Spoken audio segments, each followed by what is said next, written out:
네, 바로 이어서 두 번째 발표 드리도록 하겠습니다. 연세의대 세브란스 병원 나군호입니다. 제가 오늘 담당할 주제는 병원의 소프트웨어 운영 전략, 휴먼웨어 중심으로 해서 사실 이거를 제가 어떤 거를 좀 준비해야 될까 고민을 많이 하였었습니다. 개인적으로는 2015년도 메르스 때 저희 병원의 이제 기획실을 담당하면서 이 병원에서 이제 초유의 사태를 제가 담당했을 때 이걸 어떻게 대응을 해야 될까? 뭐 열감지 카메라를 몇 대를 사야 될까, 운영을 어떻게 해야 될까를 고민했던 기억이 나고요. 그 이후로 저희 병원의 시스템을 조금 다 좀 되짚어볼 계기가 되었었습니다. 예를 들면 저희가 응급실을 3배로 확장을 했고요. 감염 관리를 위해서. 또 감염 관리실이 뭐 정부 지원에 의해서 대폭적으로 확장이 되었고, 또 이 간호 인력이라든지 이제 모든 인력이 언제든지 있을 수 있는 이런 감염병에 대해서 대처를 좀 나름대로 준비를 하고자 했던 기억이 납니다. 그래서 이제 2020년도에 뭐 정말 안타깝게도 코로나 사태가 벌어지면서 다행히도 정말 국가와 또 의료기관과 사회가 열심히 해서 이제 어느 정도 마무리가 감이 된다고 생각이 듭니다.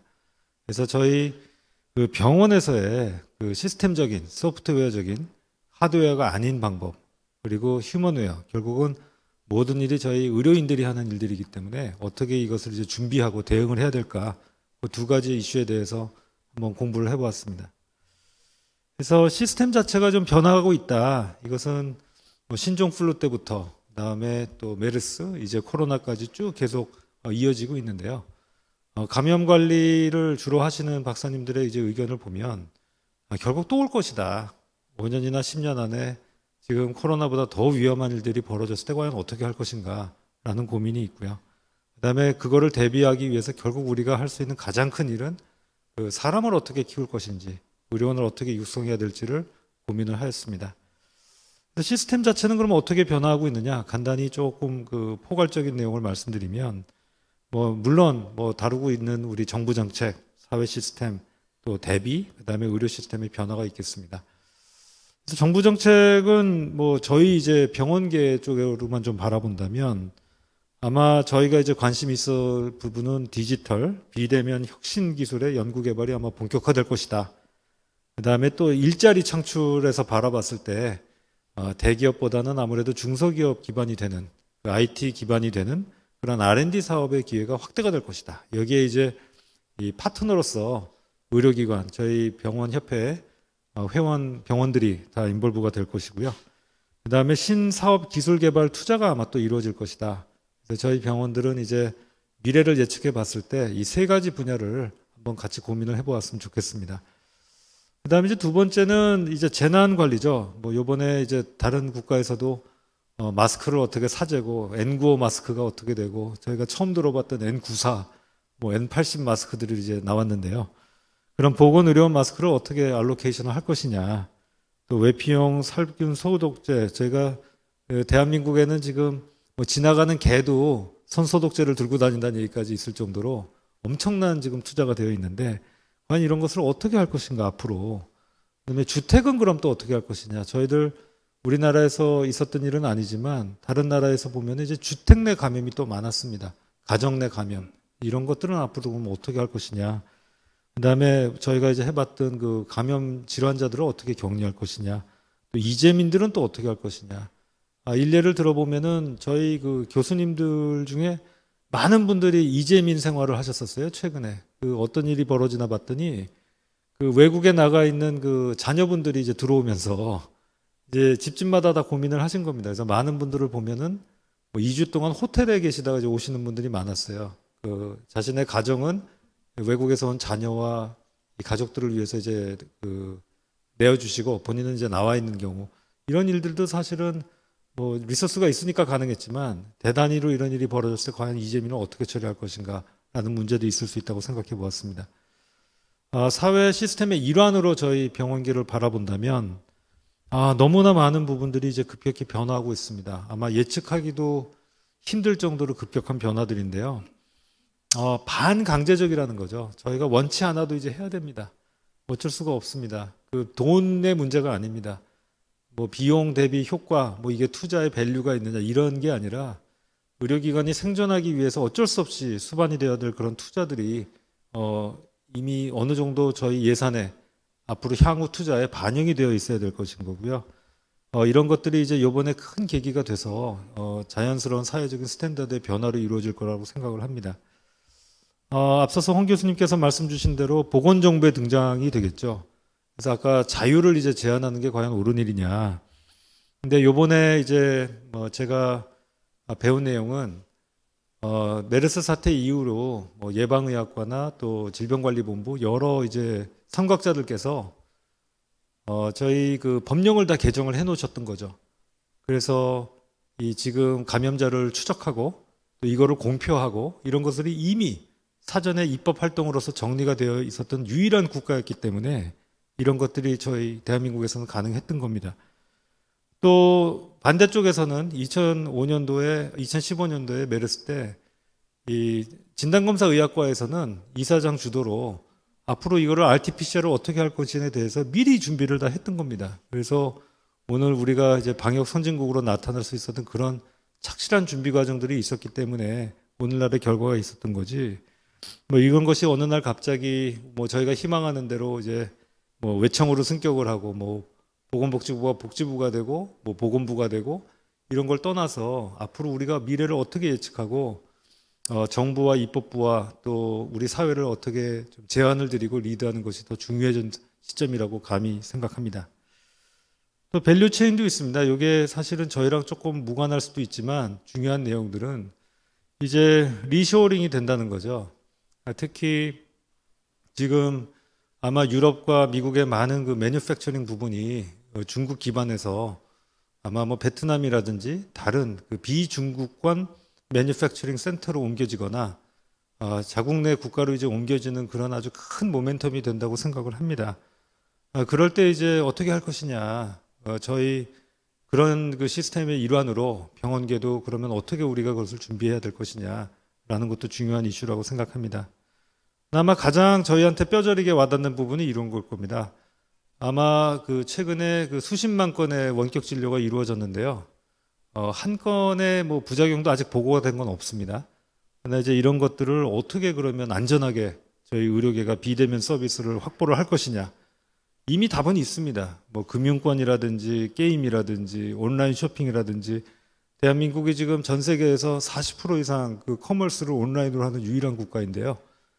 대구에서 이번에 이 방역이 성공할 수 있었던 그 큰 이유 중에 하나가 이 택배를 손대지 않는 문화였다는 그런 보고도 있습니다. 이 택배를 했을 때 저희 거의 불문율처럼 남의 택배는 건드리지 않는다라는 그런 문화가 성숙돼 있었기 때문에 그렇게 어려운 와중에서도 이 모든 물류가 움직일 수 있어서 이 결국은 정말 이동통제령이나 락아웃을 하지 않고서도 방역이 성공했던 이유가 있거든요. 그렇게 이제 소프트웨어적인 그런 그 성숙함이 앞으로 갈수록 더 중요해질 거라고 생각을 합니다. 여러 선생님들도 다 온라인 서비스들 많이 이용해 보셨을 텐데요. 정말 무섭습니다. 과연 저희 대학에서 근무한 저로서는 이게 과연 강의를 하면서 먹고 살 수 있을 것이냐.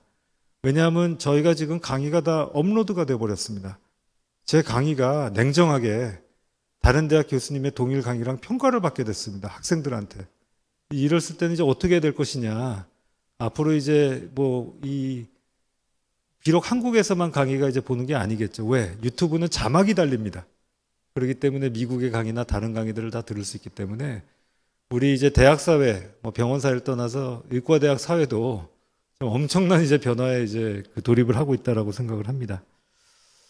사회문화적으로는 이 지금 강의 전에도 저희가 악수를 한 번도 안 했는데요. 이제 엘보로 악수를 대신 한다든지 또 우리나라를 이제 대표했던 그런 집단 문화 또 개인주의 이런 것들이 이제 어쩔 수 없이 이제 후배 세대로 넘어가는 그런 큰 그 변곡점에 왔다고 감히 생각을 합니다. 그래서 조직 문화, 저희 그 소프트웨어적으로 바라봤을 때 조직 문화 그런 병원에서는 다른 일반 사회와 마찬가지로 이런 변화들이 있을 거라고 생각합니다. 이제 대면 보고가 없어지죠. 야, 들어와 봐라. 어떻게 된 거냐? 모이자, 회의하자. 자체가 안 됩니다. 회의 자체가 이제 안 되는 시절이 왔고요. 대면 회의 해본 적이 가물가물합니다. 지금 벌써 이제 모든 위원회, 학술 활동 이런 것들이 다 온라인으로 지금 진행이 되고 있는데 대부분의 반응은 해볼만 하더라는 겁니다. 그동안 왜 그렇게 모여서 우리가 이걸 했을까? 오히려 집중력이 더 있는 것 같다. 앉아서 모여서 그때부터 회의록을 글적글적하고 지난번 회의록을 검토하고 이런 것들이 아니라 온라인에 딱 앉아 있을 때 그 모든 작은 화면들 안에서 내가 다음에 무슨 말을 해야지 나를 쳐다보고 얘기를 할까라는 고민을 심각하게 했다는 거죠. 기업체 예를 들어보면 우리 그 거래하시는 제약회사 같은 업체를 예를 들어보면 그 실제 출근했던 게 일을 하는 게 아니었다는 걸 이제 회사에서 알게 됐다는 겁니다. 그러니까 실제로 출근해서 일하는 그 9시간, 점심시간 1시간을 뺀 시간이 과연 얼마나 업무로 치중이 되었느냐. 그 원격으로 집에서 재택근무를 했을 때 그럼 아웃풋이 적어졌느냐. 지금 미국에서 40%의 지금 인력이 없어도 돌아가더라라는 지금 결과가 나오고 있거든요. 과연 그런 기회를 이 생존을 위해서 정말 한 푼 한 푼을 아껴야 되는 기업체 입장에서는 앞으로 어떻게 그러면 이런 것들을 할 것이냐. 너무나 좀 큰 변화가 갑자기 오는 것 같아서 두렵기도 하지만 그런 회의라든지 보고라든지 대면 시간에 대한 그런 일들이 정말 많이 줄어들 수밖에 없을 거라고 생각을 합니다. 재택근무도 마찬가지입니다. 뭐 처음엔 낯설었죠. 제가 제일 재밌게 봤던 이번 사태에서 일은 재택 회식이었습니다. 팀장님이 삼겹살을 배달을 해요. 각 집으로. 그래서 집에서 모니터 앞에 앉아가지고 삼겹살을 먹는 겁니다. 술까지 배달은 안 했다고 해요. 이거 뭐 웃어야 될지 울어야 될지 슬픈 얘기긴 한데 이게 재택 회식까지 이제 나오는 얘기는 그만큼 이제 저희의 업무 분야가 많이 변화가 됩니다. 저희 그 병원으로 생각을 해보면 그 정말 아까운 공간들이 있습니다. 정말 진료를 위해서 쓰고 싶은 공간들, 회의 공간, 사무 공간 이런 공간들이 이렇게 그 재택근무의 유연함에 의해서 많이 변할 수 있을 거라고 생각하고요. 회식 문화가 정말 이 산업에서 보면 좀 안타깝죠. 왜냐하면 매출이 일어나지가 않으니까. 그러나 이런 모임들이 많이 감소할 수밖에 없다. 유연근무제가 많이 당연히 도입될 수밖에 없다고 생각을 합니다. 그래서 시스템적으로는 아까 홍 교수님께서 정말 그 중요한 거를 지적해 주셨는데요. 다 온라인으로 또 갈 수가 없는 문제가 있습니다. 그러면은 지금 마스크를 사러 가야 되는데 내가 애플리케이션 깔 줄도 모르는 노약층에서 어디가 마스크가 파는지 알 길이 없습니다. 그러면 그냥 나 혼자 줄 서 있는 겁니다. 긴 줄에. 그런 이 소외감. 그다음에 온라인 디바이스에 대한 그런 계층별 갈등, 리소스에 대한 그런 차별 이런 것들도 당연히 좀 고민이 반드시 돼야 된다고 생각합니다.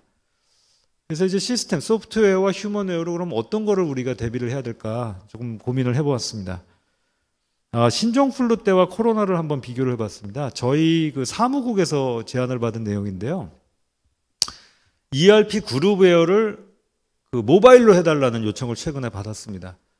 그러니까 지금 이제 간호사 선생님들이 뭐 휴가를 상신하거나 우리가 어떤 행정 업무를 하려고 그러면은 데스크탑으로 가야 되는데 여태까지 줄기차게 듣던 얘기가 모바일로 해주세요, 모바일로 해주셔야하는 얘기였어요. 그러나 병원에서는 그 투자를 하기가 어려우니까 무슨 소리 하는 거냐. 거기 그 병동에 가서 컴퓨터 하면 다 되는데 그랬더니 저도 몰랐던 사실입니다.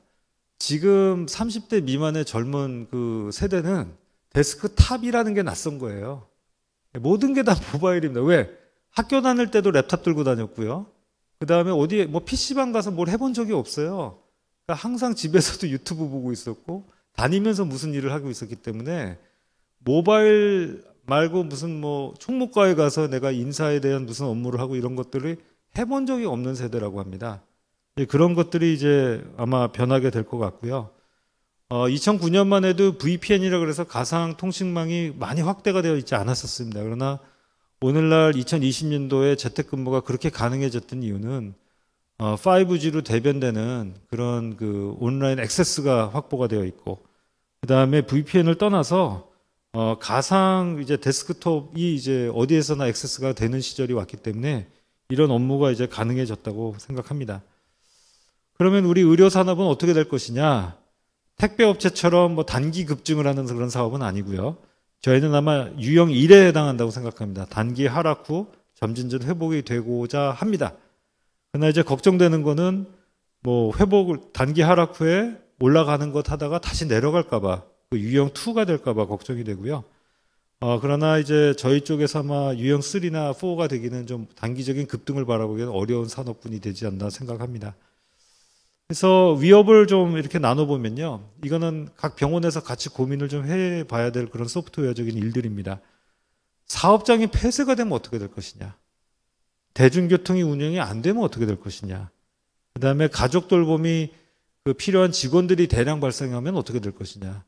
이웃나라 일본 같은 경우는 그 간호사 대체 인력이 없어서 확진자까지 나와서 근무를 하라고 그랬다고 합니다. 뭐 아마 그거 원해서 그러지는 않았을 거예요. 도저히 할 방법이 없으니까 아마 그렇게 했겠죠. 그다음에 과부하 직원은 그럼 어떻게 할 것이냐. 지금 북미 제국이나 유럽에서 지금 벌어지는 일들이죠. 그다음에 이번에는 우리가 생활진료센터가 미리 대비를 했었기 때문에 넘어갔지만 그거보다 지역에서 한꺼번에 하루에 1000명 이상 발생자가 생겼을 때는 그럼 어떻게 할 것이냐. 이런 현실적인 문제들도 감히 고민을 해야 된다고 생각합니다. 그래서 뭐 아까 이제 정부 차원에서는 그런 팬데믹 플랜을 해야 되고 아까 저도 뼈저리게 공감했던 그 말씀이 이 정부 차원에서 이 대응 그 헤드쿼터를 좀 운영을 해서 이런 일들을 사전에 태스크포스 팀도 하고 해야 되겠다. 저희 병원 입장에서도 화재 예방 연습 많이 합니다. 저희 또 뭐 대량 사상자 이런 훈련도 하고요. 근데 이제 감염에 대해서도 앞으로 이런 훈련들을 아주 구체적으로 뭐 한 번이나 두 번씩 해야 될 거라고 예상을 합니다. 뭐 이런 솔루션 자체도 문화가 바뀌어야 되겠죠. 뭐 말은 재택근무라고 그러면서 계속 전화를 한다든지 또 한번 나와서 다시 한번 얘기해 달라든지 이런 시대는 아마 오지 않지 않을까라고 생각을 합니다. 그다음에 그 관리자가 아마 아주 많은 그 위임을 하는 시절이 올 거라고 생각해요. 그러니까 지금 대기업에서 외국에서 근무하다가 우리나라 대기업에 오셔서 하신 분들이 가장 좀 낯설어하는 게 왜 이렇게 보고서에 이렇게 목숨을 거냐. 보고서 폰트를 뭐 지적을 받거나 뭐 활자를 지적을 받거나 이런 지적을 아직도 지금 되게 많이 받는다고 해요. 이제 그런 것보다는 결과 중심적으로 아웃풋을 계량화해서 이제 경영이 되는 것도 아마 우리 병원계도 도입이 될 거라고 생각을 합니다. 그래서 인구 구조도 변화하고 있고 근로 형태도 선진화되고 있고 모바일 워크가 지금 있고 뭐 여러 가지 이유가 있기 때문에 아마 이 코로나가 변곡점이 돼서 이런 많은 변화를 이미 일으켰고요. 이게 이제 상설화되고 계속 지속화되는 그런 큰 계기가 되었다고 생각을 합니다. 중국에서는 뭐 이미 그 오프라인 데스크탑을 넘어서 바로 모바일로 간 국가이기 때문에 이번에도 이제 그 공유경제 모델로 급속 이제 전환이 되는데 지금 이제 중국 사회 아마 큰 고민 중에 하나는 지금 이제 만리장성 그 파이어월을 지금 가지고 있는데요. 중국이 과연 미국에서 그토록 원하는 유튜브와 지메일과 구글과 페이스북이 이번 사태로 과연 중국을 침투할 수 있을 것이냐.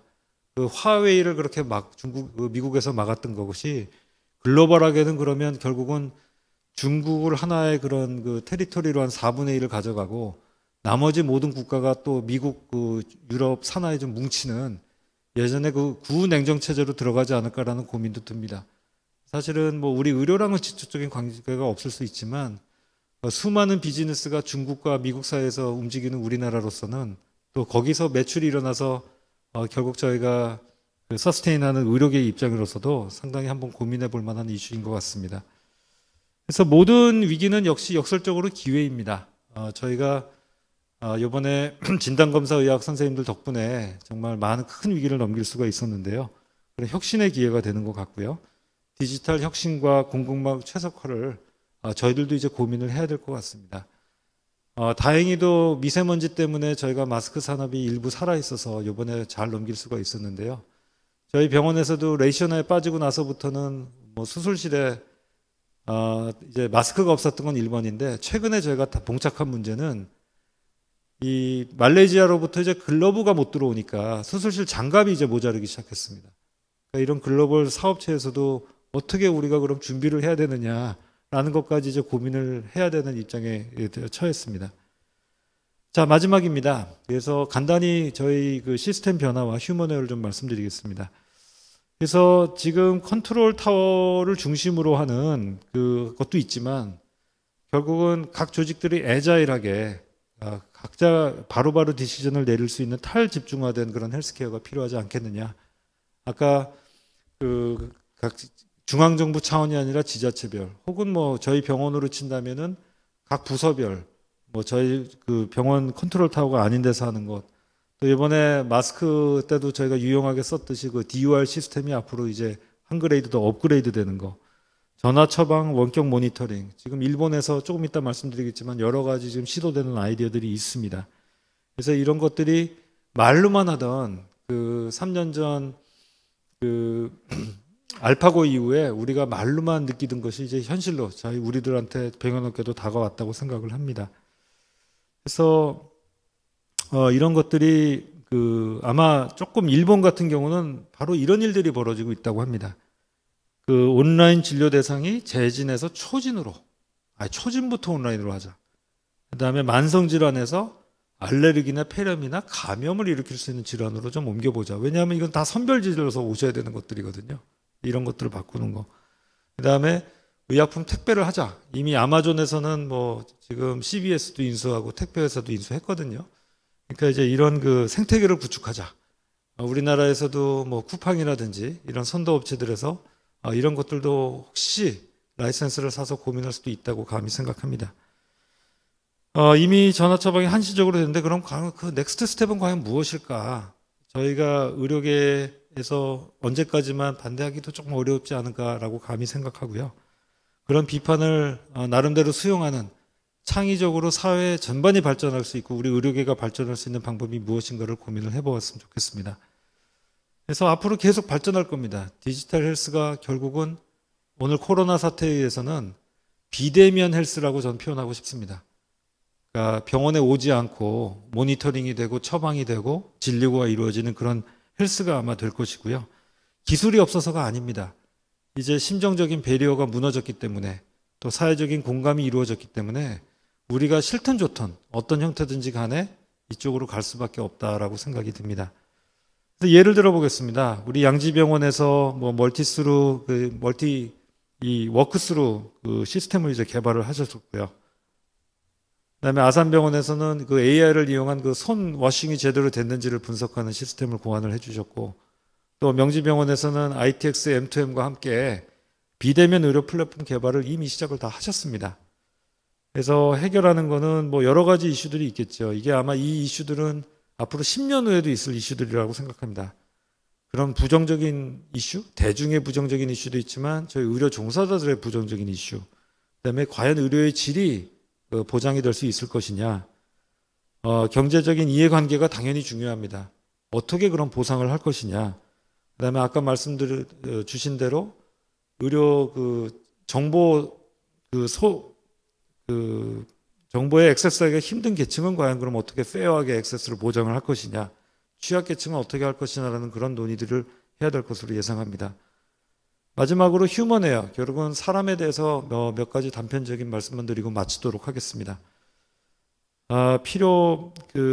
필요는 당연합니다. 왜냐하면은 이런 이슈들이 결국은 다음에 발표해 주시는 강대희 학장님이 정말 20년 전에 미국에서 EIA, 에피데미올로직 오피서, 그러니까 역학조사관 제도를 경험하셨던 그런 분들이 없었으면 아마 우리가 이런 좋은 시스템을 짜지 못했을 거라고 생각합니다.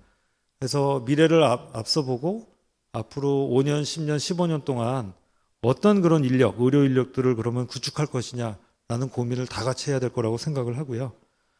뭐 일본 같은 경우는 지금 요번에 이제 좀 숨은 얘기는 진료 수익이 떨어질까 봐 못했다는 거예요. 워낙 프로핏 마진이 틴하기 때문에 그런 거로 다 하면은 병원이 망한다. 그러니까 이제 병원들에서도 정부의 니드와 맞아떨어져서 테스팅을 안 했다는 거죠. 좀 덜 했다는 거죠.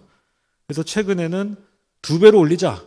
아베 정부에서 중환자실과 응급실 위주의 수가를 좀 2배로 올리자는 제안이 지금 발표가 되어 있고요. 그 다음에 앞으로 요번에 뭐 정말 의병처럼 우리 전부 다 뛰어들어서 해결을 했는데요. 예전에 비슷한 사태가 제가 기억나는 거는 태안의 유조선 사태가 아마 비슷했던 것 같아요. 전 국민이 정말 자발적으로 뛰어들어가서 해결을 했습니다. 언제까지 거기에 기댈 수 있을까? 사회적으로 한번 저희가 이슈를 한번 제안을 해서 고민을 해볼 필요가 있다고 생각합니다. 달성할 과제들이 몇 가지 있습니다. 첫째는 뭐 역시 보상입니다. 뭐 페어한 보상 시스템 조금 지금 부족해 보일지도 모르지만 우리가 가야 될 방향에 있어서 어떻게 갈지에 대한 것을 저희 병원협회 기획실이라든지 기획팀이라든지 명확한 그런 그 리소스를 아마 산출을 해서 아마 국가에 제안을 하는 방법도 있을 거라고 생각하고요. 또 이럴 때 이제 자원하는 병원에서 그러면 우리는 뭐 예를 들어서 뭐 10개 병동을 닫고 감염병을 보겠다. 이럴 때 이제 인센티브를 어떻게 줄 것이냐. 그래서 서로 그런 거를 할 수 있도록 이 어떤 시스템 같은 거를 미리 좀 준비하는 거. 그다음에 지금 우리 독일에서 봤던 것처럼 민간 의료와 공공 의료가 어느 정도 혼재하는 나라들이 방역을 잘했습니다. 그러니까 아주 좋은 모델을 저희가 갖고 있는데요. 그럼 공공 의료 기관에 민간과 뭐 공적 의료가 어떻게 혼존하면서 같은 이런 사태를 잘 대처할 것이냐라는 이슈도 상당히 중요한 이슈라고 생각합니다. 인식도 개선이 돼야 되겠고요. 방역이나 감염 관리처럼 정말 돈이 안 듭니다. 매출도 잡히지가 않습니다. 이거 완전히 다 코스트입니다. 저희 병원 입장에서 바라봤을 때. 이런 거를 코스트로 바라보지 않게 어떻게 정부에서 보상을 할 수 있을까라는 것도 중요하다고 생각합니다. 경청해 주셔서 대단히 감사합니다.